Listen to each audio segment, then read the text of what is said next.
আমি যতদিন বেঁচে থাকবো অর্থ, টাকা পয়সা, সম্পদ যা দরকার, যতটুকু দরকার তাই দেবেন কে? আল্লাহ। বিশ্বাস আছে তো? জি, পেছনে কথা বল না, বিশ্বাস আছে তো?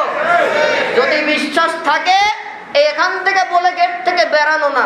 যে আল্লাহর উপরে বিশ্বাস রাখলেন, আল্লাহ যদি না মারে শেখ হাসিনাও মারতে পারবে। এটার প্রতি যদি বিশ্বাস থাকে তাহলে হকের পথে জীবন দিয়ে টিকে থাকতে হবে। যদি মৃত্যু চলে আসে, আল্লাহ যদি আপনার জীবন নিয়ে খুশি হয়, আল্লাহ এটাকে শাহাদতি মৃত্যু দান করবে। আপনি পথে নেমেছেন, রাস্তায় নেমেছেন, সরকার পরিবর্তন না, তবে সরকার পরিবর্তন করলে যদি আপনার এবং আপনার সম্পদের আপনার হক নিশ্চিত হবে, সমাজের, রাষ্ট্রের, মানুষের হক নিশ্চিত হবে। এই কাজ করতে গিয়ে যারা ময়দানে গুলি খাবে, টিয়ারশেল খাবে, যারা মারা যাবে, রাসূলুল্লাহ বলেন নিজের অধিকার আদায়ে, জাতির অধিকার আদায়ে যেই সকল প্রাণ শহীদ হয়ে যাবে, মৃত্যুবরণ করবে, তারা মরবে না, তারা শাহাদতি মৃত্যু কবুল করবে। আর আল্লাহ তাআলা তাদের বিষয়ে কি বলেন? কোরআনুল কারীমে আল্লাহ বলছেন, ওয়ালা তাকুলু লিমান ইউকতালু ফি সাবিলিল্লাহি আমওয়াত বাল আহয়াউ ওয়ালাকিন লা তাশউরুন। আল্লাহু আকবার। যারা আমি আল্লাহর রাস্তায় জীবন দেয় তাদেরকে তোমরা মৃত বলো না, তারা মরে না, তারা মরে না। ঈমানের সাথে যারা নিজেরা আল্লাহকে খুশির জন্য জীবন দিবে, নিজের অধিকার প্রতিষ্ঠায়, অধিকার হরণ হচ্ছে, জালেমেরা অধিকার সব নিয়ে নিচ্ছে, তাদের কাছ থেকে নিজের ন্যায্য অধিকার আদায়ের জন্য যারা জীবন দিবে তারা মরে না, তাদেরকে আমি আল্লাহ তাআলা শহীদ হিসাবে কবুল করি, তথা তারা মৃত্যুর পরেও আমি আল্লাহ তাআলা তাদের জীবিত রেখে দেই। সুবহানাল্লাহ। এরপর আল্লাহ তাআলা আরো বলেন, বাল আহইয়াউ ইনদা রাব্বিহিম ইউরযাকুন। এই শহীদ ব্যক্তিদেরকে আমি আল্লাহ তাআলা কবরের মধ্যে, ইল্লিনে তথা জান্নাতি পরিবেশের মধ্যে তাদের রূহটাকে দিয়ে দেই, আর কিয়ামত পর্যন্ত তাদেরকে জান্নাতি রিজিক তথা খাদ্য পাঠায়া দেই। সুবহানাল্লাহ। কাদেরকে দেন এটা? শহীদদেরকে। আজকে বাংলাদেশে প্রায় 1000-এর উপরে প্রাণ হত্যা হলো। ছোট্ট একটা বাচ্চা ছাদের উপরে, ঢাকা শহরে আন্দোলনে, তোর বাচ্চা নামেনি, ছোট বাচ্চা, তাকেও গুলি খাইয়ে মরতে হলো। ক্ষমতা পেয়েছেন, হাতে অস্ত্র পেয়েছেন, তো জনগণের পক্ষে থাকবেন। সেই অস্ত্র যদি জনগণের বুককে ঝাঁঝরা করে, আপনি তো স্বৈরা শাসকের কাতারে, স্বৈরাচারীর কাতারে পড়ে গেলেন। আপনি নাজাত পাবেন কি করে? সামান্য 30,000 টাকা, 35,000 টাকা বেতন ভাতা। আসলে তো বেতন ভাতা না, ওরা যেই কাজ করে, এই দেশের প্রশাসনের কাজগুলা মনে হয় ঘুষ খাওয়ার একটা রাজধানী করে ফেলেছে। আর এইটা পাওয়ার জন্য তারা মানুষের বুকে গুলি করতে বাধা দেয় না। গতকালকে একটা ছোট্ট ভিডিও দেখলাম, এই গত সপ্তাহে ঘটে গেছে। জিসান নামে একটা ছেলে ব্যবসা করত, সংসার চলে, বাবা মা, ছেলে, ছেলে বিয়ে করেছে নতুন, কম বয়সী ছেলে। সেই ছেলেটা দোকানের ভেতরে ছাপ লাগিয়ে বসে আছে, গুলি করে ওই এতটাই পাওয়ারফুল বুলেটের যে ছাপ ভেদ করে মাথার ভেতরে ঢুকে মারা গেছে। তার নতুন বিয়ে করা স্ত্রীও এই শোকে সুইসাইড করেছে, আত্মহত্যা করেছে। বাবা বিদেশ ছিল, আসছে, এসে বলে বিদেশ থেকে আমি দেশের জন্য রেমিটেন্স পাঠালাম, যেইগুলো নিয়ে এই দেশের সরকারগুলো চলে। আজকে আমার এমন অবস্থা, আমার ছেলেই তো আমার পরিবারটাকে ধরেছিল, কেউ তো নাই, আর আজকে আমি দেশে এসে উপহার পেলাম আমার ছেলে আর বউয়ের লাশ। এই জালিমগুলা ক্ষমতার লোভে এতটাই পাগল পারা দিশেহারা হয়ে গেছে, এদের ধ্বংস আর বেশি দূরে নাই। আজকে বাংলাদেশের প্রসিদ্ধ, সর্বশ্রেষ্ঠ, জননন্দিত একটি ইসলামী দল হচ্ছে বাংলাদেশ জামাত ইসলামের বাংলাদেশ ইসলামী ছাত্র শিবির। বলেন তারা কি অন্যায়কারী? আপনারা কি দেখেন আপনাদের ঘরে এসে আপনাদের চুরি ডাকাতি করে আপনাদের জিনিস নিয়ে গেছে? জামাত ইসলামের ছাত্র শিবিরের ছেলেরা আপনাদের ছেলেকে নিয়ে বিড়ির আড্ডায় নিয়ে গেছে, মেয়েবাজি করতে নিয়ে গেছে। জামাতের লোকরা আপনার জমি জমা ঠেলাঠেলি করছে। তাদেরকে বাধা দেওয়া, নতুন আইন করা। আরে ভাই 5-7 বছর আগেই তো জামাতকে নিষিদ্ধ করেছে, এখন আবার নিষিদ্ধ কেন? তার মানে মোর ঘোরাতে যায়। এই জাতি খুব ভালো বোঝে তোমাদের চক্রান্ত, কারণ তোমরা জালেম হয়ে গেছো। জামাত ইসলাম নিষিদ্ধ করলেও আল্লাহ তাআলার দল আল্লাহ তাআলাই চালাই নেবে, আফসোস নাই। আজ হোক কাল হোক তোমাদের ক্ষমতা থেকে নামতে হবে। পৃথিবীতে 2টা দল, একটা আল্লাহর দল, একটা শয়তানের দল। একটা হিজবুল্লাহ, একটা হিজবুশ শয়তান। একটা আদমের দল, একটা ইবলিসের দল। একটা মুসার দল, একটা ফেরাউনের দল। বর্তমান সময়েও আমরা দেখি মুসার পক্ষের লোকেরা মাইর খাচ্ছে, ফেরাউনের লোকেরা আরামে ক্ষমতা পেয়ে টিকে আছে। তবে তারা জানে না এই ক্ষমতা চিরস্থায়ী নয়। Today or tomorrow, 2 year to next year ক্ষমতা তো করবেই। ওই ফেরাউনকে আল্লাহ তাআলা শুটকি বানাই রাখছে। এই ফেরাউনের মৃত্যুতে সারা দেশের মানুষ শুকরানা নামাজ আদায় করবে, মিষ্টি বিতরণ করে খাবে। কারণ দুনিয়াতে আল্লাহ তাআলা সর্বসময় মাজলুমের পক্ষে থাকে, জালেমদের পক্ষে থাকে না। আমি যদি কারো উপরে জুলুম করি, আল্লাহ তাআলা এর হিসাব আমাকে দিবেনি। আর যারা মানুষের হক নিয়ে জুলুম করে যাচ্ছে, যারা ক্ষমতার এতটাই লালসায় নেমে গেছে, মজে গেছে, কোথায় শিশু, কোথায় কিশোর, কোথায় বাচ্চা, কিচ্ছু মানছে না। অতাওয়াসাউ বিল হক, হকের উপরে নিজে থাকবা, হকের উপদেশ দিবা। তথা হকের উপদেশ দিতে গেলে নবীর আদর্শ আর কোরআন, এর বাইরে কোনো হকের কাজ নাই, হকের উপদেশ নাই। যেই সংগঠনটা এই কাজ করত তাকেই নতুন করে নিষিদ্ধের তালবাহানা করেছে। আমি আবারও বলি, এই নিষিদ্ধ আজকের নিষিদ্ধ না, 5-7 বছর আগে নিষিদ্ধ হয়েছে, এখন নতুন করে করা হচ্ছে। এরা খালি মোর পরিবর্তন, যাতে মানুষ কোটা আন্দোলনের এই কাজ ছেড়ে আমার গদিটা যেন ঠিক থাকে, নতুন করে এই আন্দোলনে চাপে। কথা কি বুঝছেন তো ভাই? কিন্তু এই কাজ করে 1 পয়সার লাভ হবে না। কোটা আন্দোলনকারীরাও সফল হবে, এই দেশে টিকে থাকবে তারাই, আল্লাহর গোলামদেরকে আল্লাহ তাআলা আবার ইনশাআল্লাহ বিজয় দিবে। তবে এর জন্য আমাদের সকলের কাজ, সবার কাজ, রাস্তায় নামতে হবে, জীবনের ভয় করা যাবে না। গত সপ্তাহ, আগের সপ্তাহে ভিডিওতে দেখলাম ঢাকাতে একটা ছেলে কোটা আন্দোলন করছে, যে কোনোভাবেই হোক, হয়তো কোনো মানুষের সাথে তর্ক হচ্ছে। ছেলেটার কথাগুলো চমৎকার লাগলো। সে বলল, আঙ্কেল আপনি আমাকে কেন বাধা দিচ্ছেন? আমি তো আসছি শুধু আমার অধিকার আদায়ের জন্য না, এখানে আপনার ছেলে বা মেয়ে থাকলে তার অধিকারও তো এখানে আদায় হবে। আমি মারা যাব, আপনার ছেলে মেয়ে এই সুবিধাটা পাবে, অতএব আপনি সর্বাত্মকভাবে সহায়তা করবেন, কেন আপনি বাধা দিচ্ছেন? আজকে আমরা খালি খবরের নিউজ আর ফোনে ফেসবুক দেখে আহা উহু করে লাভ হবে না ভাই। যারা আপনার ছেলেরা, আপনার ভাইয়েরা যারা জীবন দিচ্ছে, তাদের পক্ষে কাঁধে কাঁধ লাগিয়ে শাহাদতির তামান্না নিয়ে প্রয়োজন হলে কাফনের কাপড় মাথায় বেঁধে রাস্তায় নামতে হবে ভাই। শহীদ হবেন নিজে, আপনার সন্তান, আপনার পরবর্তী উত্তরসূরিরা যাতে স্বাধীনতা পায়, এই কাজে নামতে হবে। এটাই ইমানদারের কাজ। আর আজকে লাশের মিছিল চলে, লাশের মিছিল, কিচ্ছু মনে করে না, পরোয়া করে না। যেমন 72-এ নাকি শুনেছিলাম আমরা, বাকশাল কায়েম হয়েছিল। যারা মুরব্বী আছেন তারা বলতে পারবেন, সেই সময় নাকি বলে বাকশালের বা ওই রক্ষী বাহিনীর কাজ ছিল কি, মানুষের বাড়ি বাড়ি রাতের আধারে গিয়ে ছিনতাই করা, লুটতরাজ করা, নাকি? এটাই তো। আর এই জামানায় প্রশাসনকে ব্যবহার করে মানুষের বুকে গুলি চালানো হয় নির্বিচারে। পৃথিবীর বুকে শ্রেষ্ঠ একটা জালেমের নজির সৃষ্টি করে দিল বর্তমান জামানার এই অবৈধ সরকার। আর এইগুলা পতনের জন্য, এইগুলা নিরসনের জন্য দায়িত্ব এই দেশের প্রত্যেকটা জনগণের। আর ছাত্ররা কেন মার খাবে? কোটা সংস্কারের আন্দোলন যারা করছে তারা ন্যায্য কাজ করছে, তারা মারা যাচ্ছে। আপনার ছোট ছোট ছেলে নাতি ছেলেদের ভবিষ্যতের জন্য আজকে তারা অধিকার বাস্তবায়ন করছে, তারা শহীদ হয়ে যাচ্ছে। তাদের দিয়েই শুধু কাজ হবে না, দেশের আপামর জনতা মুক্তিযোদ্ধা করে যেমন স্বাধীন করেছে এই দেশ, আবারও জালেমের হাত থেকে এই সোনার বাংলাকে স্বাধীন করতে শ্রমিক, দিনমজুর, ডাক্তার, ইঞ্জিনিয়ার, আলেম ওলামা তথা সর্বসাধারণকে রাস্তায় নামতে হবে। তাহলে আল্লাহ তাআলা বিজয় দেবে ইনশাআল্লাহ। আর আমরা হতাশ নই, নিরাশ নই। ওয়ালা তাহিনু ওয়ালা তাহজানু ওয়া আনতুমুল আ'লাউনা ইন কুনতুম মুমিনিন। তোমাদেরকে হতাশা নিরাশ হওয়ার জন্য আমি আল্লাহ বানাই নাই, বিজয় তোমাদের জন্যই সুনিশ্চিত। কথা কে বলছেন?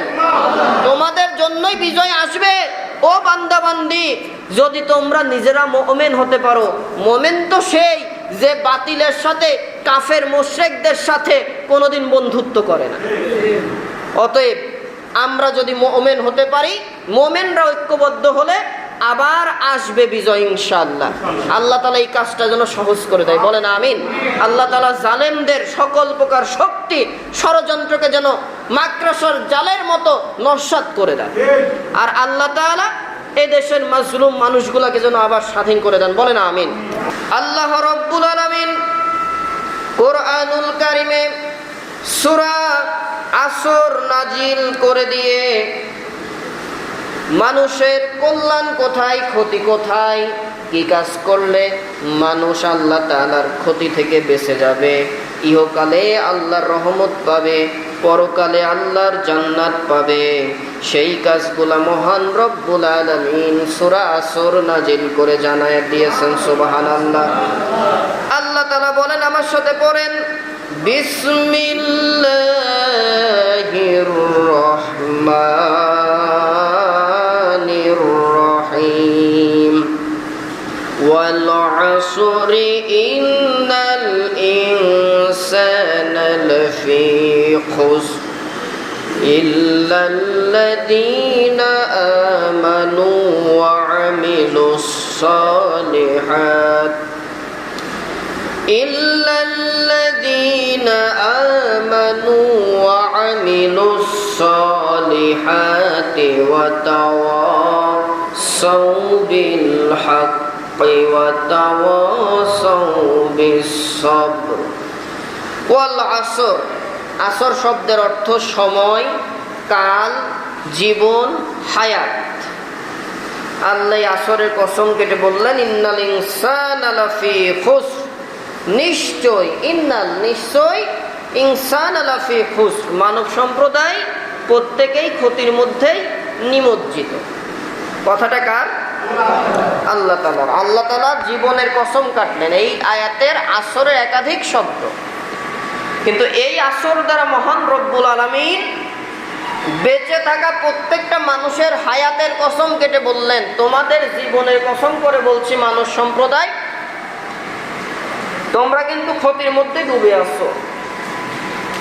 ইল্লাল্লাযীনা আমানু, তবে তারা ছাড়া যারা ক্ষতি থেকে বাঁচতে চারটা গুণ, চারটা বৈশিষ্ট্য যারা নিজের মধ্যে লালন করতে পারবা, তারা আমি আল্লাহর ক্ষতি থেকে বেঁচে যাবে। 1 নম্বর, ইল্লাল্লাযীনা আমানু, যারা ঈমান এনেছে, ওয়া আমিলুস সালিহাত, ঈমান আনার পরে যেই শাখার উপরে ঈমান এনেছে সেই শাখাগুলোকে আমলে বাস্তবায়ন করেছে।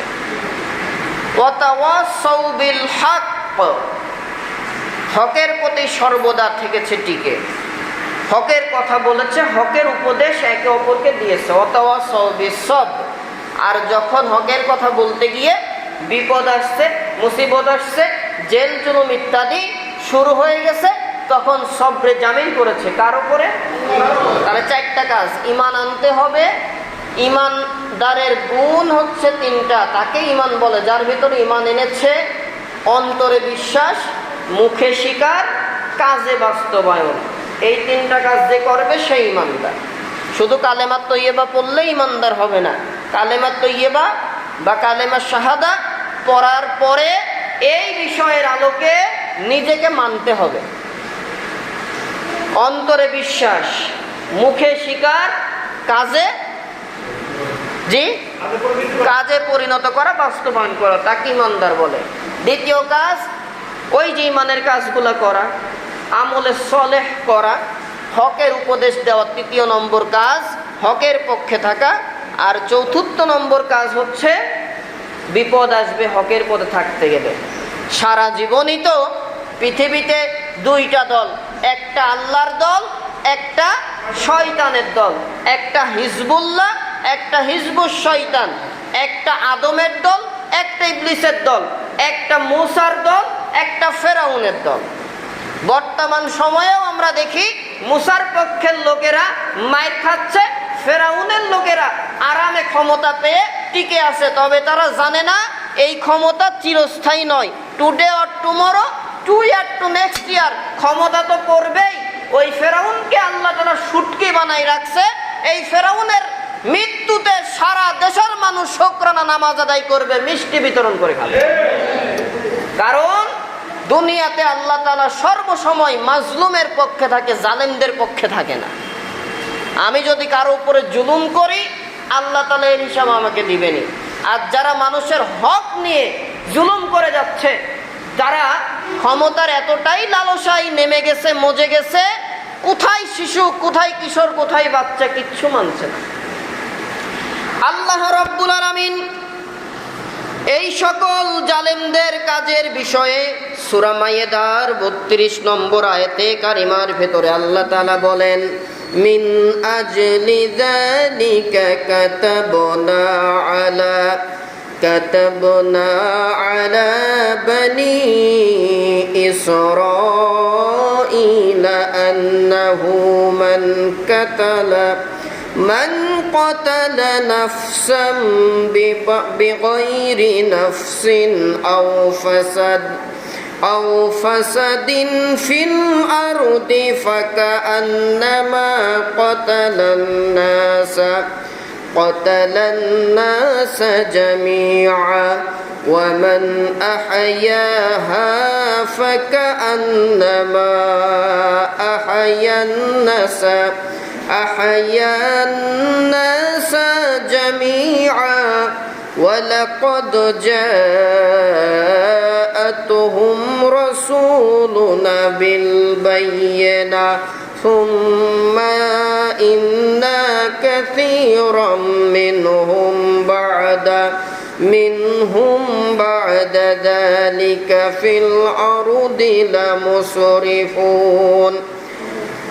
যেই কারণে কোন ব্যক্তি যদি এমন কোন লোককে হত্যা করে, যেই লোক কাউকে হত্যার অপরাধী নয়, যেই লোক কাউকেই হত্যার অপরাধী নয়, এমন নির্দোষ মানুষকে যদি কেউ হত্যা করে কিংবা পৃথিবীতে বিপর্যয় সৃষ্টি করেনি, সেই হত্যাকারী যেন গোটা মানব জাতিকেই হত্যা করলো, নাউযুবিল্লাহ বলেন। আর যে ব্যক্তি বাঁচিয়ে রাখে, সে যেন গোটা মানব জাতিকে বাঁচাইয়া দিল, সুবহানাল্লাহ বলেন। তার মানে আল্লাহ বললেন হত্যা করতে হবে, হত্যার পরিবর্তে হত্যা, হত্যার পরিবর্তে কি হত্যা। তবে এই কাজ করবে কে? রাষ্ট্র। এই কাজ করবে কে? রাষ্ট্র। বিচারের মাধ্যমে একজন ব্যক্তি একটা মানুষকে হত্যা করেছে, বিচারের মাধ্যমে তাকে হত্যা করতে হবে।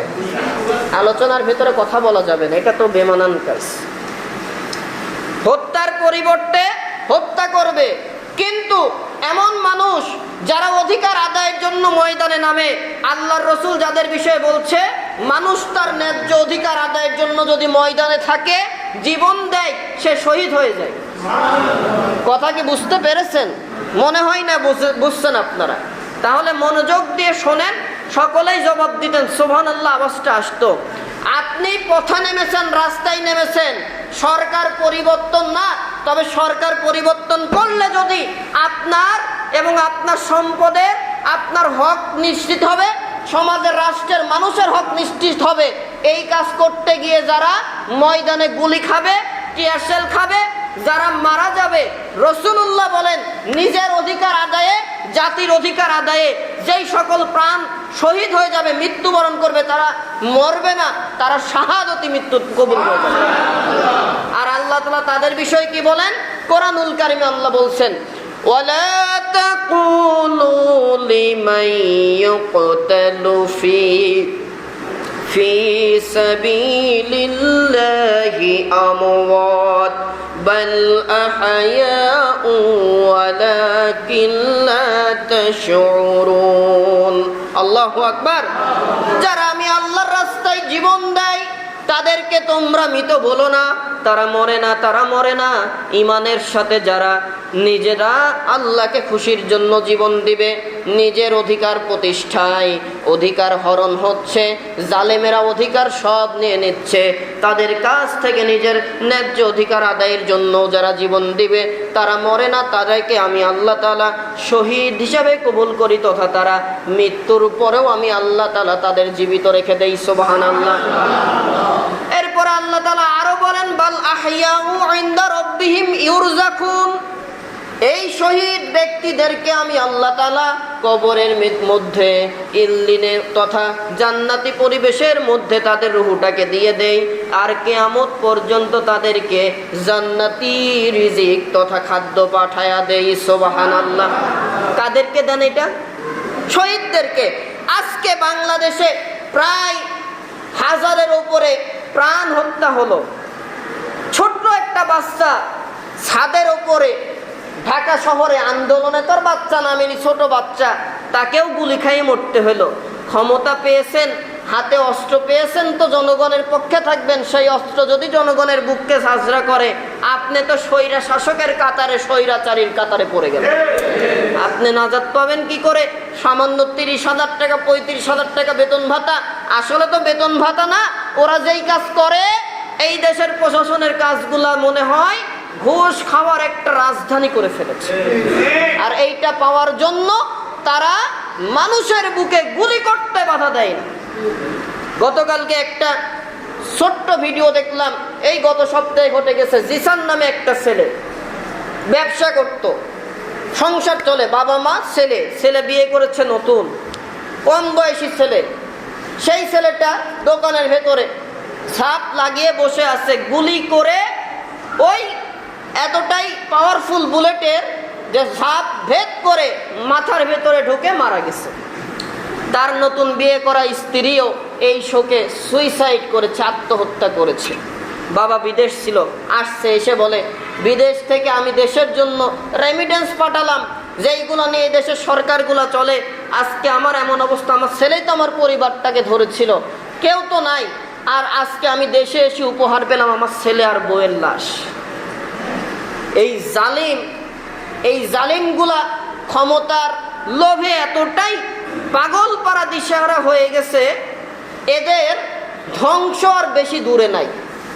আজকে বাংলাদেশের প্রসিদ্ধ সর্বশ্রেষ্ঠ জননন্দিত একটি ইসলামী দল হচ্ছে বাংলাদেশ জামাত ইসলামের বাংলাদেশ ইসলামী ছাত্র শিবির। বলেন, তারা কি অন্যায়কারী? আপনারা কি দেখেন আপনাদের ঘরে এসে আপনাদের চুরি ডাকাতি করে আপনাদের জিনিস নিয়ে গেছে? জামাত ইসলামের ছাত্র শিবিরের ছেলেরা আপনাদের ছেলেকে নিয়ে বিড়ির আড্ডায় নিয়ে গেছে, মেয়েবাজি করতে নিয়ে গেছে। জামাতের লোকরা আপনার জমি জমা ঠেলাঠেলি করছে। তাদেরকে বাধা দেওয়া, নতুন আইন করা। আরে ভাই, 5-7 বছর আগেই তো জামাতকে নিষিদ্ধ করেছে, এখন আবার নিষিদ্ধ কেন? তার মানে মোর ঘোরাতে যায়। এই জাতি খুব ভালো বোঝে তোমাদের চক্রান্ত, কারণ তোমরা জালেম হয়ে গেছো। জামাত ইসলাম নিষিদ্ধ করলেও আল্লাহ তাআলার দল আল্লাহ তাআলাই চালাই নেবে, আফসোস নাই। আজ হোক কাল হোক তোমাদের ক্ষমতা থেকে নামতে হবে। সম্মানিত উপস্থিতি, যে আয়াতে কারিমা আল্লাহ মাইদার ভেতরে বলছেন, বনি ইসরাইলের লোকদেরকে বিধান দেওয়া হলো নরহত্যা অথবা দুনিয়া ধ্বংসাত্মক কাজ করা ব্যতীত কোনো মানুষকে হত্যা করবা না। তার মানে যদি কোনো মানুষকে হত্যা করে বা ধ্বংসাত্মক কাজ করে, তাদেরকে হত্যার বিধান আল্লাহ তাআলা দিয়েছিলেন। আর এর বাইরে কারো প্রাণ রক্ষা করলে সে যেন মানুষের প্রাণ রক্ষা করলো। তার মানে হত্যার পরিবর্তে হবে হত্যা যদি না করা হয়, নির্বিচারে কাউকে হত্যা করা হবে না। আর আজকে লাশের মিছিল চলে, লাশের মিছিল, কিচ্ছু মনে করে না, পরোয়া করে না। যেমন 72-এ নাকি শুনেছিলাম আমরা, বাকশাল কায়েম হয়েছিল। যারা মুরব্বী আছেন তারা বলতে পারবেন, সেই সময় নাকি বলে বাকশালের বা ওই রক্ষী বাহিনীর কাজ ছিল কি, মানুষের বাড়ি বাড়ি রাতে রাতারে গিয়ে ছিনতাই করা, লুটতরাজ করা, নাকি? এটাই তো।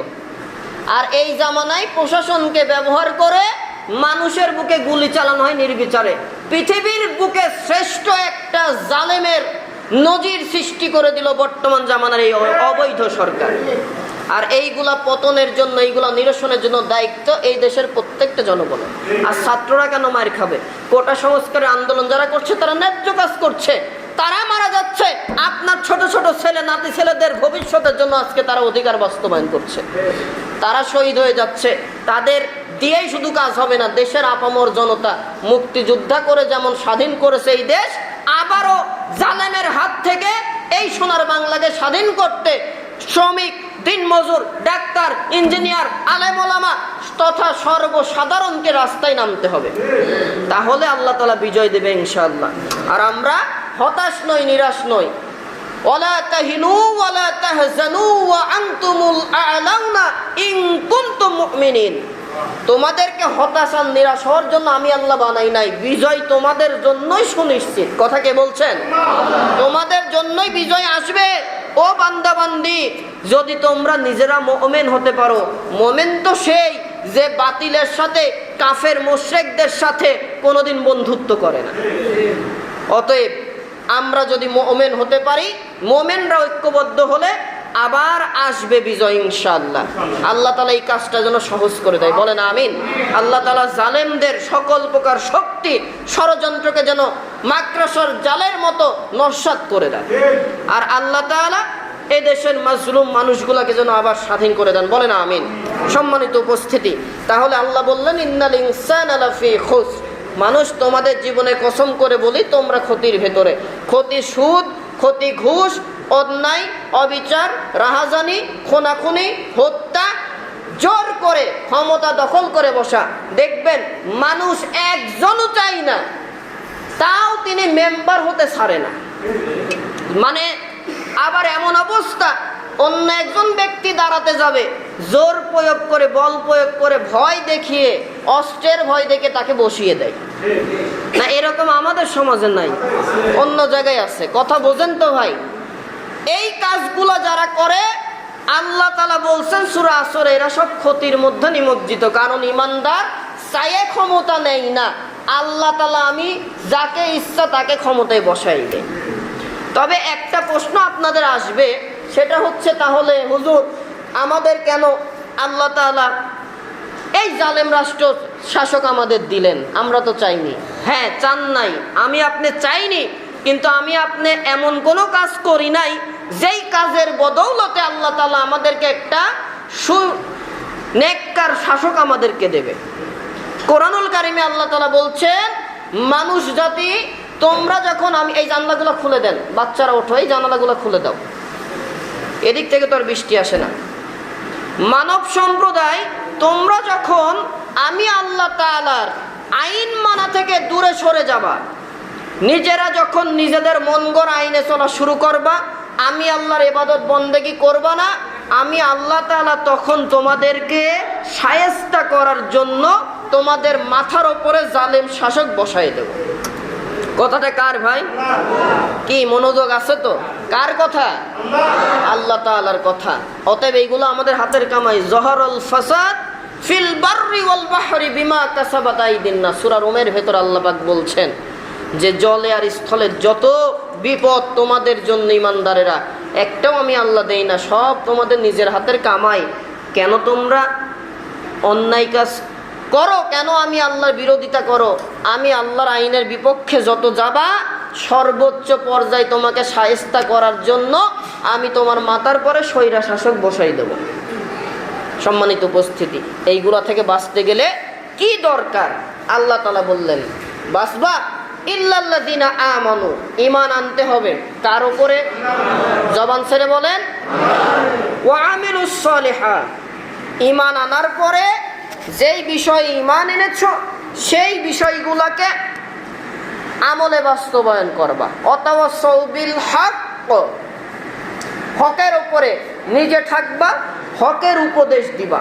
তথা হকের উপদেশ দিতে গেলে নবীর আদর্শ আর কোরআন, এর বাইরে কোনো হকের কাজ নাই, হকের উপদেশ নাই।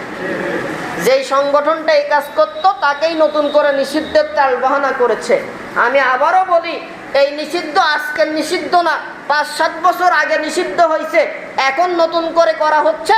এরা খালি মোর পরিবর্তন, যাতে মানুষ কোটা আন্দোলনের এই কাজ ছেড়ে আমার গদিটা যেন ঠিক থাকে, নতুন করে এই আন্দোলনে চাপে। কথা কি বুঝছেন তো ভাই? কিন্তু এই কাজ করে এক পয়সার লাভ হবে না। কোটা আন্দোলনকারীরাও সফল হবে, এই দেশে টিকে থাকবে তারাই, আল্লাহর গোলামদেরকে আল্লাহ তাআলা আবার ইনশাআল্লাহ বিজয় দিবে। তবে এর জন্য আমাদের সকলের কাজ, সবার কাজ, রাস্তায় নামতে হবে, জীবনের ভয় করা যাবে না। গত সপ্তাহের আগের সপ্তাহে ভিডিওতে দেখলাম ঢাকাতে একটা ছেলে কোটা আন্দোলন করছে, যে কোনোভাবেই হোক, হয়তো কোনো মানুষের সাথে তর্ক হচ্ছে। ছেলেটার কথাগুলো চমৎকার লাগলো। সে বলল, আঙ্কেল আপনি আমাকে কেন বাধা দিচ্ছেন? আমি তো আসছি শুধু আমার অধিকার আদায়ের জন্য না, এখানে আপনার ছেলে বা মেয়ে থাকলে তার অধিকারও তো এখানে আদায় হবে। আমি মারা যাব, আপনার ছেলে মেয়ে এই সুবিধাটা পাবে, অতএব আপনি সর্বাত্মকভাবে সহায়তা করবেন, কেন আপনি বাধা দিচ্ছেন? আজকে আমরা খালি খবরের নিউজ আর ফোনে ফেসবুক দেখে আহা উহু করে লাভ হবে না ভাই। যারা আপনার ছেলেরা, আপনার ভাইয়েরা যারা জীবন দিচ্ছে, তাদের পক্ষে কাঁধে কাঁধ লাগিয়ে শাহাদতির তামান্না নিয়ে প্রয়োজন হলে কাফনের কাপড় মাথায় বেঁধে রাস্তায় নামতে হবে ভাই। শহীদ হবেন নিজে, আপনার সন্তান, আপনার পরবর্তী উত্তরসূরিরা যাতে স্বাধীনতা পায়, এই কাজে নামতে হবে। এটাই ইমানদারের কাজ। এইবার আসেন, বিপদ আসবে, হকের কথা বলতে গেলে কি করবেন? হতাশ হয়ে যাবেন। কি করতে হবে?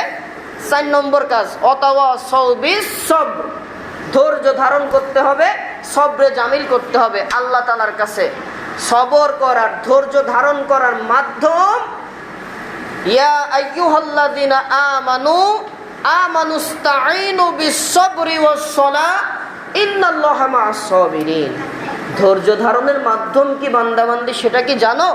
নামাজের মাধ্যমে তোমরা আল্লাহ তাআলার কাছে সাহায্য চাও। বিপদ হয়েছে, কোনো বাতিলের কাছে যাই মিলেন না ভাই, যা হওয়ার হলো। আসলে জামানাতে এমনই চলছে, আমি আপনার কাতারে নাম দিলাম, এই কাজ করো না। মুনাফিকের কাতারে তুমি নাম দিও না। বিপদে পড়েছো, জামাজ পড়ো, যাই নামাজ পড়ো, আল্লাহ তাআলার কাছে সাহায্য চাও, আমি আল্লাহ তাআলা তোমাকে বাঁচাই দেবো ইনশাআল্লাহ। সম্মানিত উপস্থিতি, ইমানদারের সংজ্ঞা, ইমান যে কোনো কাজের সফলতার জন্য ইমান দরকার, কারণ ইমান না থাকলে সফলতা আসবে না। আল্লাহ তাআলা ইমানদারদের পরিচয় আরো চমৎকার করে দিয়েছেন। কোন ইমানদারদেরকে আমি আল্লাহ তাআলা ক্ষতি থেকে বাঁচাবো, দুনিয়ার বিপদ থেকে বাঁচাবো? আল্লাহ তাআলা কোরআনুল কারীমে সূরা নিসার 136 নম্বর আয়াতে কারিমা নাজিল করে দিয়ে বলেন, ইয়া আইয়ুহাল্লাযীনা আমানু আমিনু বিল্লাহি ওয়া রাসূলিহি। হে ঈমানদারগণ, ঈমান আনো আল্লাহ ও তার রাসূলের উপরে। সুবহানাল্লাহ বলেন। তাহলে আল্লাহ কাদের ডাক দিলেন? কথা বুঝছেন তো? আমার দিকে তাকান, কেউ চোখ বন্ধ করে নিচে হয়ে থাকবেন, আমার দিকে লুক অ্যাট মি প্লিজ। ইয়া আইয়ুহাল্লাযীনা আমানু, এর অর্থটা কি? বলেন সবাই। আপনি তাহলে ইমানদার না নাকি? কথা তো বললেন না। কি যুবকরা ইমানদার না? তোমরা কাফের মুশরিক নাকি? আমরা কি? জবান ছেড়ে বলেন। আল্লাহ তাআলা জবানের কথাও রেকর্ড করেন। কিরামান কাতিবিনা ইয়ালামুনা মা তাফআলুন, সব রেকর্ড হয়ে যায়। তাহলে আমরা কি পরিচয় কি? ইমানদার। আমাদেরকে আল্লাহ স্পেসিফিক ভাবে ডাক দিয়ে আরো বলছেন, আমানু বিল্লাহি ওয়া রাসূলিহি। ইমানদারেরা ঈমান আনো আল্লাহ ও তার রাসূলের উপর। এই কথাটা আল্লাহ কেন বললেন? তার মানে ওই জাতামাতার ঈমান নিয়ে নাজাত পাওয়া যাবে না। ঈমান আনতে হবে আমি আল্লাহ তাআলার মনোনীত কোম্পানির ভেতরে যেই ঈমানটা আমি আনতে বলেছি, যেই রকম সেই রকমই আনতে হবে। এরপর আল্লাহ তাআলা ঈমানের বিষয়ে আরো বলছেন কি? সূরা হুজুরাতের 15 নম্বর আয়াতে কারিমা আল্লাহ রাব্বুল আলামিন সূরা হুজুরাতের 15 নম্বর আয়াতে কারিমা নাজিল করে দিয়ে বলেন, ইন্নামাল মুমিনুনা আল্লাযীনা আমানু বিল্লাহি ওয়া রাসূলিহি সুম্মা লাম ইয়ারতাবু। আল্লাহু আকবার। মুমিন তো আসলে তারাই যারা আল্লাহ ও তার রাসূলের প্রতি ঈমান আনে, আর ঈমান আনার পরে কোনো প্রকার সংশয়ে ফিতনা ফাসাদে লিপ্ত হয় না। এইবার কি কথা বুঝতে পারলেন? আল্লাহ আমাদেরকে ডাক দিলেন, আমরা কি ভাই, আমাদের পরিচয় কি? সবাই বলেন আমরা ইমানদার, তাই তো? এবার আমাদেরকে আল্লাহ কি বললেন? ঈমান আনতে হবে কার উপরে? আর রাসূলের উপরে। কেমন ঈমান হতে হবে? তার মানে ঈমানদার ঈমান আনবা কিভাবে? আল্লাহ তার পরিচয় দিলেন, যারা নতুন করে আমি ঈমানদারদের ডাক দিলাম ঈমান আনার প্রতি, আল্লাহ রাসূলের প্রতি যারা ঈমান আনে তাদের কাজ হচ্ছে মুমিন তারাই যারা আল্লাহ রাসূলের প্রতি ঈমান আনে আর তারপরে কোনো সংশয় ফিতনাতে লিপ্ত হয় না। এর মানে হলো, এর তাফসীর হলো আল্লাহ রাসূলের বিধান, আল কোরআন, নবীর আদর্শ, এর বাইরে যত ভালো সাধু বাবা আসুক, পীর সাহেব কেবলা আসুক না কেন, নতুন মত নিয়ে সবগুলাকে ডিনাই করে দেয়। কোরআন আর নবীর আদর্শ যেখানে, ইমানদার মুমিন থাকে সেখানে। তার মানে কোনো ফিতনা ফাসাদ বিতর্কে ইমানদার যায় না। এই বিতর্ক মানে তর্কের বিতর্ক না, কোরআন হাদিসের মাপকাঠিতে টিকে থাকার নামই হচ্ছে ইমানদার। এরপরে ইমানদারদের বিষয়ে আল্লাহ তাআলা বলেন, কারা ইমানদার? শোনো, যারা কোরআন আর নবীর আদর্শের উপরে নিজেরা টিকে থাকে, এর বাইরে কোনো মতকে যারা পায়রটি দেয় না, তাদের পরিচয় কেমন হয়? আল্লাহ তাআলা কোরআনে সূরা আনফালের 2 নম্বর আয়াতে কারিমা নাজিল করে দিয়ে বলেন, ইন্নামাল মুমিনুনাল্লাযীনা ইযা যুকিরাল্লাহু ওয়াজিলাত قلوبهم وإذا تليت عليهم آياته زادتهم إيمانا। আসলে তারাই তো মুমিন। আল্লাহ তাআলার কথা যখন তাদের সামনে বলা হয়, আল্লাহর কোরআনের কথা, নবীর আদর্শের কথা যখন তাদের সামনে উচ্চারণ হয়, তখন তাদের অন্তরটা কেঁপে ওঠে। কথা কার ভাই? আর তাদের ঈমান বেড়ে যায়।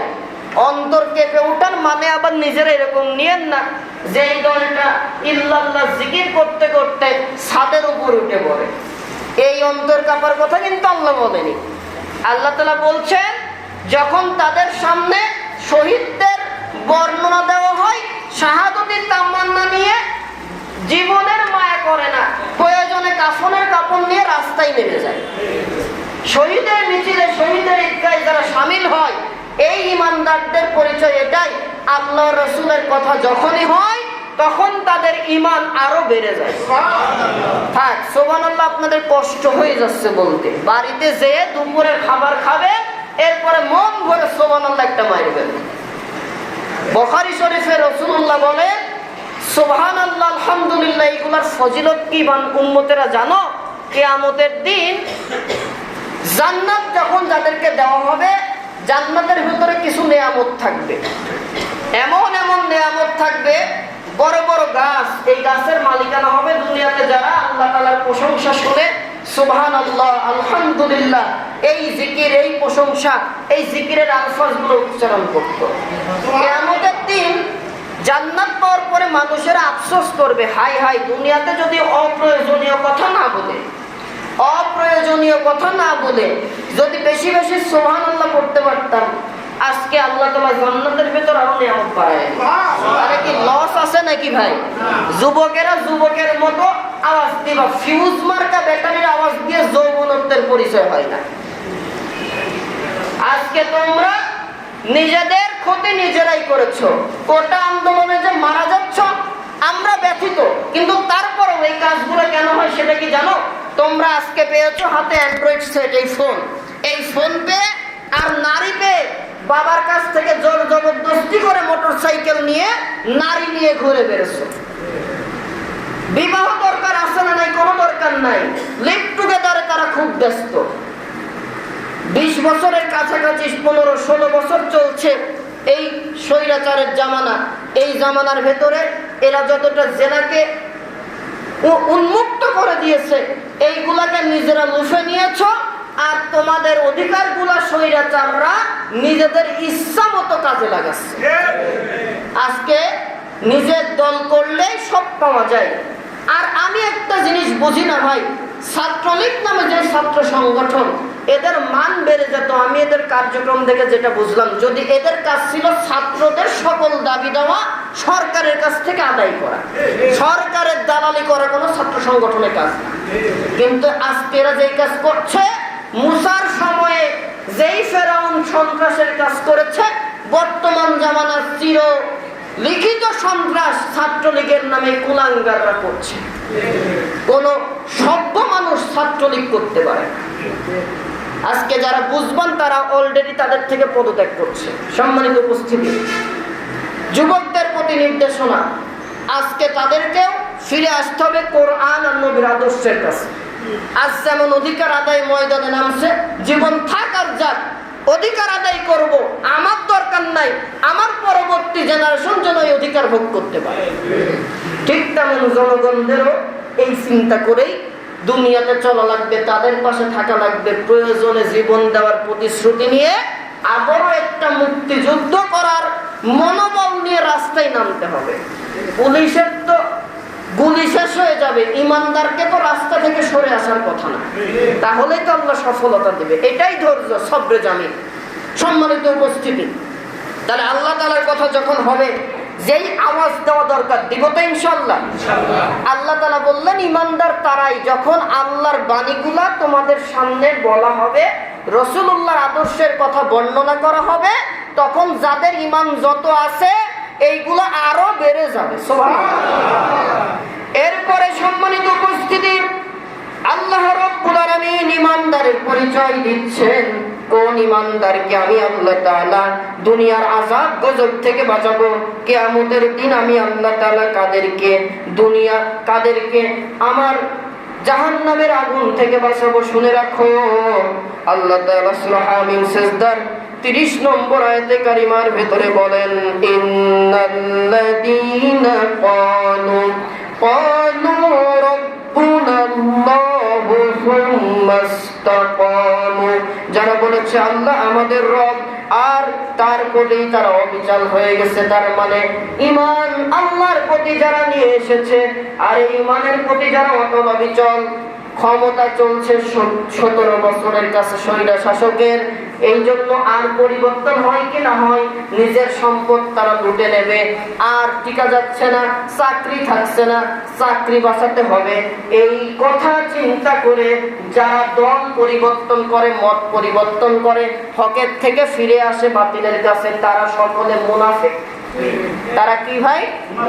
আর এই মুনাফিকদের বিষয়ে আল্লাহ তাআলা সূরা নিসার 145 নম্বর আয়াতে কারিমা নাজিল করে দিয়ে এই মুনাফিকদেরকে নিকৃষ্টতম জায়গা হবে। আল্লাহ বলছেন, ইন্নাল মুনাফিকিনা ফিদ-দারকিল আসফালি মিনান নার, মুনাফিকরা তো জাহান্নামে যাবে অবশ্যই, জাহান্নামের সব থেকে নিকৃষ্টতম স্থান আল্লাহ তাআলা মুনাফিকদের দান করে দিবেন। জোরে বলেন নাউজুবিল্লাহ। তাহলে মুনাফিক জাহান্নামে যাবে, জাহান্নামীরা পর্যন্ত মুনাফিকদের দেখে বলবে, আরে মিয়া আমরা তো কাফের হয়ে আসছি, আমাদের একটা পদ ছিল। কাফের বলে মানুষ জানতে প্রকাশ্য শত্রু, তোরা ঈমান গ্রহণ করে কি করে ঈমানদারদের বিপক্ষে গেলি, আজকে ঠেলা বোঝ কেমন লাগে? আমরা তো ঈমান আনি নাই জেনে শুনে, তাই আমরা শাস্তি ভোগ করছি, আর তোরা তো মুনাফিক। মুনাফিক জাতিকে যারা তওবা করে ফিরে না আসবে, এই অবস্থায় যদি মারা যায়, আল্লাহি আল্লাহর কসম, কিয়ামতের দিন একবারও যে কালেমা উচ্চারণ করেছিল দুনিয়াতে, লক্ষ কোটি বছর জাহান্নামের আগুনে পোড়ার পরে আল্লাহর রহমতে তারা মাফ পাবে। কিন্তু কোন মুনাফিককে আল্লাহ তাআলা জাহান্নামের আযাব থেকে বাদ দেবে না, মাফ করবে না।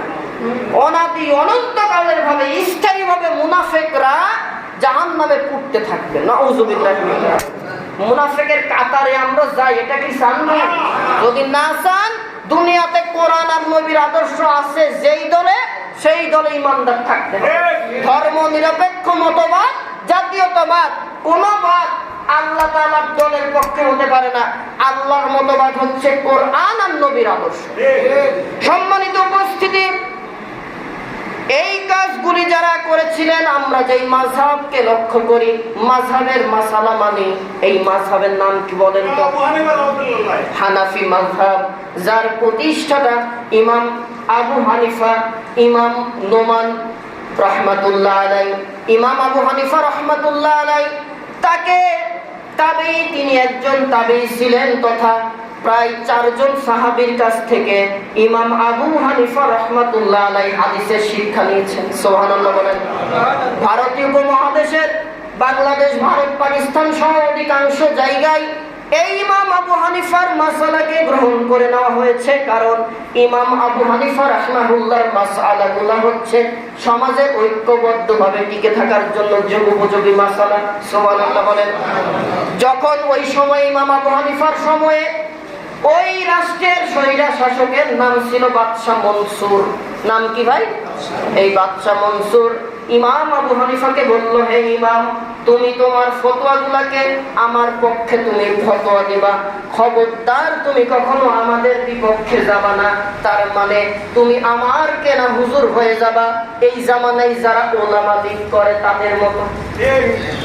আমি চিন্তা করি, একটা আলেম কি করে ওলামা লীগ হয়? যেই দলের আদর্শ ধর্ম নিরপেক্ষ নামে একটা কুফরি জাহান্নামী মতবাদ, সেই দলে একটা আলেম যায় কি করে? তো আলেম না, আব্দুল্লাহ বিন উবাই বিন সুলুলের যোগ্য উত্তর। সম্মানিত উপস্থিতি, যিনি মাযহাবের ইমাম, সকল ইমামের ভেতরে যাকে বড় বলা হয়, ইমামদের ভেতরে যিনি সর্বশ্রেষ্ঠ ইমাম, ইমাম আবু হানিফা, যিনি একজন তাবেঈ, তাকে যখন বাদশা স্বৈরা শাসক মনসুর বলল, আমার পক্ষে তুমি কথা বলবা, আমার বিপক্ষে, আমার রাষ্ট্রের, আমার কাজের বিপক্ষে যাই এমন কোন মাসালা দিবা না। ইমাম সাহেব তো মেনে নিলেন না। না, ইমাম আবু হানিফা মানলেন না। যখন তিনি এই সুবিধাকে ডিনাই করে দিলেন, তিনি বাদশা বললেন, তুমি আমার পক্ষে কাজ করবা। ওই ইমাম সাহেব, কি দরকার তোমার? তোমার সব চাওয়া পূরণ হয়ে যাবে, চাকরিও ঠিক থাকবে, আবার সব সম্মাননা পাবা। ইমাম আবু হানিফা আল্লাহকে ভয় করে চলেন। ইমাম আবু হানিফা এতটাই ইমানদার, আল্লাহ তাআলা যে ইমানদারদেরকে দুনিয়াতে বাঁচাবে আর কিয়ামতে জাহান্নামের আযাব থেকে বাঁচাবে, সেই ইমানদারের সঙ্গে আল্লাহ বলেন। ইমাম আবু হানিফা রাহমাতুল্লাহ আলাইহি তিনি বাদশা মনসুরের এই অফারকে ডিনাই করে দিলেন। সাথে সাথে স্বৈরা শাসক বাদশা মনসুর ইমাম আবু হানিফাকে জেলখানায় দিল। জেলখানায় দিয়ে ক্ষান্ত হলো না, জেলারকে বলে দিল, চূড়ান্ত আকারে পিটাবা, ততক্ষণ পর্যন্ত পিটাবা যতক্ষণ না আমি বাদশা মনসুরের পক্ষে ইমাম আবু হানিফা আসে। ঠিক তাই করা হলো। ইমামকে নির্যাতন করা হয়। একদিন জেল থেকে একজন দায়িত্বশীল জেলার বলে, ও ইমাম সাহেব, আপনাকে যে বাদশা মনসুর এতটাই নির্যাতন করে, এতটাই মারে, তখন কি আপনার কষ্ট হয় না? ইমাম আবু হানিফা বলে যে না, আমার কোনো কষ্ট হয় না, তবে মাঝে মাঝে একটু কষ্ট হয় যখন আমার বৃদ্ধা মাকে আমার দেখানোর জন্য এই জেলের সামনে নিয়ে আসা হয়। নিয়ে এসে আমার মায়ের সামনে সর্বোচ্চ শক্তি দিয়ে বাদশা মনসুরের স্বৈরা শাসক জেলাররা যখন আমাকে পিটায়, সৈন্যরা আমাকে পিটায় আর বলে যে আমার পক্ষে তোমরা থাকো, কত ফিরে আসো, বাদশা মনসুরের মতটাকে গ্রহণ করে নাও, তখন আমার কষ্ট হয়। তবে আলহামদুলিল্লাহ, আমার মা এমন একজন মহিলা, মায়ের আমাকে খেতে দেখে চোখের পানি ফেলে, আর মা বলে, আবু হানিফা খবরদার, মৃত্যু হয় হোক, তারপরও বাদশা মনসুর স্বৈরা শাসক তার সামনে 1 মিনিটের জন্য মাথা নত করবে।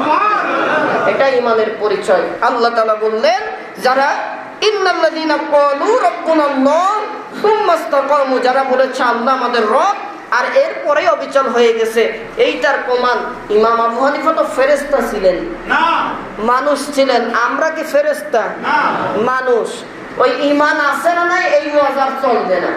তারাও যদি ওই জামানায় ইমান নিয়ে টিকে থাকতে পারে, এই সময় আমাকে আপনাকে ইমানে যা আছে এর উপরে টিকে থাকতে হবে। বাতিলের কাছে মাথা নত করা যাবে না। তাহলে আল্লাহ তাআলা তিনি ওয়াদা করছেন, ওই ইমামের মতো ইমান যদি নিতে পারো, আমি আল্লাহ দুনিয়ার আযাব থেকে বাঁচাই দেব। এরপরে আল্লাহ তাআলা আরো বলেন ইমানদারদের পরিচয়টা কি, ওয়াল্লাযীনা আমানু আশাদ্দু হুব্বান লিল্লাহ, যারা ঈমান এনেছে তারা আল্লাহকে অত্যন্ত মজবুতি সহকারে তা ধরে রাখে। সুবহানাল্লাহ বলেন। আল্লাহ তাআলার প্রতি যারা ঈমান এনে ফেলে, যারা মাথায় চিন্তা রাখে আল্লাহ তাআলা একমাত্র আমার রব, তিনি দুনিয়াতে আমাকে তার নিয়ামত দিয়ে বাঁচিয়ে রেখেছেন। আল্লাহ যতক্ষণ না চাইবেন ততক্ষণ পর্যন্ত সারা পৃথিবীর কাফের মুশরিকরা যদি এক হয়ে আমাকে মারতে চায় মারতে পারবে না। এর নাম ঈমান।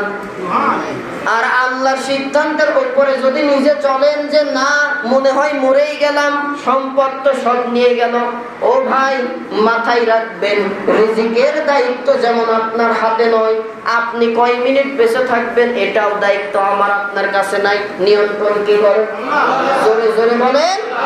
আল্লাহ তাআলা বলেন ওয়ামা মিন দাব্বাতিন ফিল আরদি ইল্লা আলাল্লাহি রিজকুহা। বান্দা বান্দি, দুনিয়াতে যতদিন তোমাদেরকে আমি আল্লাহ তাআলা হায়াত নামক একটা নিয়ামত দিয়ে বাঁচিয়ে রাখার নিয়ত করেছি, ততদিন পর্যন্ত তোমার রিজিকের দায়িত্ব আমি আল্লাহ তাআলার কাছে, তোমাদের নয়। সুবহানাল্লাহ। তার মানে আমি যতদিন বেঁচে থাকবো অর্থ, টাকা পয়সা, সম্পদ যা দরকার, যতটুকু দরকার তাই দেবেন কে? আল্লাহ। বিশ্বাস আছে তো? আছে। জি, পেছনে কথা বল না, বিশ্বাস আছে তো? যদি বিশ্বাস থাকে এখান থেকে বলে গেট থেকে বেরানো না। যে আল্লাহর উপরে বিশ্বাস রাখলেন, আল্লাহ যদি না মারে শেখ হাসিনাও মারতে পারবে। এটার প্রতি যদি বিশ্বাস থাকে তাহলে হকের পথে জীবন দিয়ে টিকে থাকতে হবে। যদি মৃত্যু চলে আসে, আল্লাহ যদি আপনার জীবন নিয়ে খুশি হয়, আল্লাহ এটাকে শাহাদতি মৃত্যু দান করবে।